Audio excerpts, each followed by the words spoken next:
Prokuroria Themelore Publike ka ngritur akt akuzë ndaj ish-drejtorit të ndërmarrjes publike Higjiene Komunale Sabahuddin Rustemi dhe përgjegjësit për menaxhimin e mbeturinave Aki Saiti, të cilët dyshon se kanë kryer veprën penale rrezikimi mjedisit jetësor dhe natyrës me mbeturina. Prokuroria gjithashtu kërkon që të dyshuarve masa e parapërkimit të zëvendësohet me masa kujdesi, ndërsa për Saitin, i cili është ende i punësuar në ndërmarrjen publike Higjiene Komunale, prokuroria kërkoi që të largohet përkohësisht nga vendi i punës.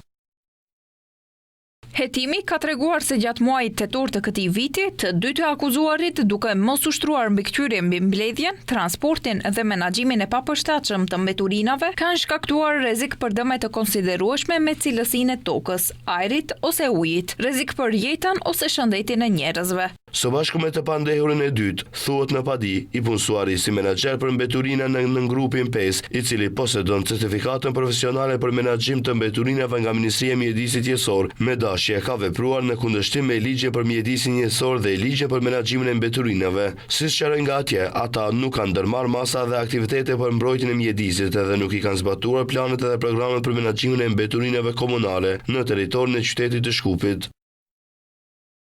Pasi nuk e kanë realizuar detyrën bazë, mbledhjen dhe transportimin e rregullt të mbeturinave të padëmshme, e as nuk kanë kërkuar ndryshime në planin operativ apo programin operativ të pandehurit, kanë mundësuar krijimin e deponive në hapësira publike dhe rrugore, me hedhjen e mbeturinave pranë kontenjerëve të paraparë. Meqense se mbledhja e provave ka përfunduar dhe të pandehurit nuk kanë më mundësi të ndikojnë në procedurë, prokurori publik ka propozuar që masa e parapërkimit të zëvendësohet me masa kujdesi, ndalim të largimit nga vendbanimi, detyrim për paraqitje periodike në gjykatë dhe heqje të përkohshme të pasaportës ose dokumenti tjetër për kalimin e kufirit, respektivisht ndalim për lëshimin e tij. Ndërkohë, për të pandehurin që ende është i punësuar në ndërmarrjen publike, është propozuar edhe një mas shtesë, ndalim i ushtrimit të aktiviteteve të caktuara të lidhura me veprën penale dhe largimi i përkohshëm nga vendi i punës.